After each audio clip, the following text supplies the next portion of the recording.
hoy hablaremos sobre las nociones de población, muestra e inferencia de muestra. Empezamos con el concepto de población. Como ya sabemos o como conocemos, la población es un conjunto de todos los elementos que se van a estudiar. Esta estadísticamente también es llamada universo y pueden ser infinitas o finitas. Cuando hablo de infinitas, por ejemplo, es de que sus elementos no se pueden calcular fácilmente. En cambio, las finitas son todo lo contrario. Los elementos pertenecientes a su población se pueden calcular fácilmente.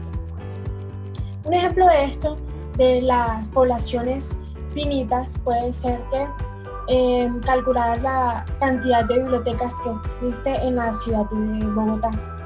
Y la población infinita, por el contrario, sería calcular la cantidad de lápices producidos por una empresa que continúa produciendo lápices, pues sería muy difícil porque, como sabemos, la cantidad de lápices va a ir cambiando porque está en constante producción la cantidad de lápices. Seguimos con lo que es la muestra. La muestra es un subconjunto de la población.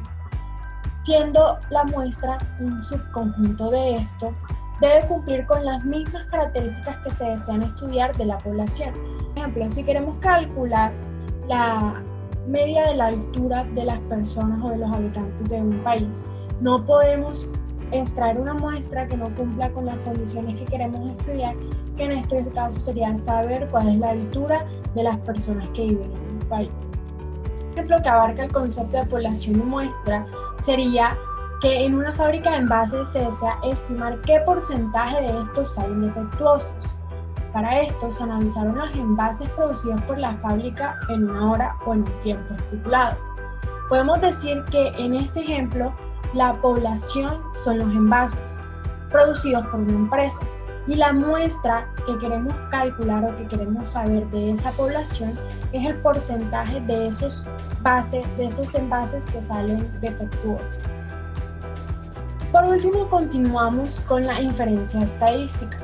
Sabemos que la inferencia estadística trata de averiguar características de una población a partir del estudio que se realizó de su muestra.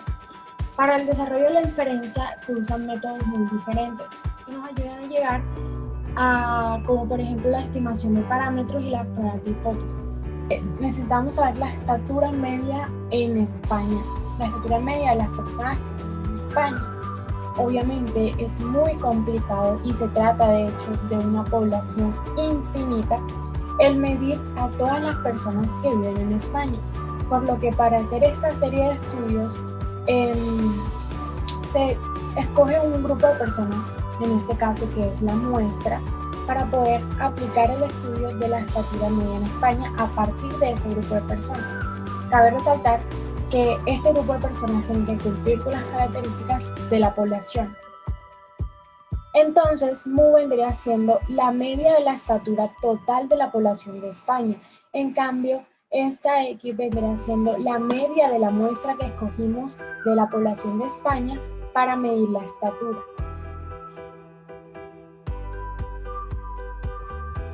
Pero entonces, ¿cómo obtenemos la media muestral? La media muestral la obtenemos sobre muestras representativas de una población. Porque, por ejemplo, si queremos hacer una muestra de solamente escoger la estatura de las personas jóvenes, sería algo injusto porque la población de España no solamente se ve representada en los jóvenes. Entonces lo que debemos hacer es equitativamente escoger a personas de toda la población, de todas las estaturas, de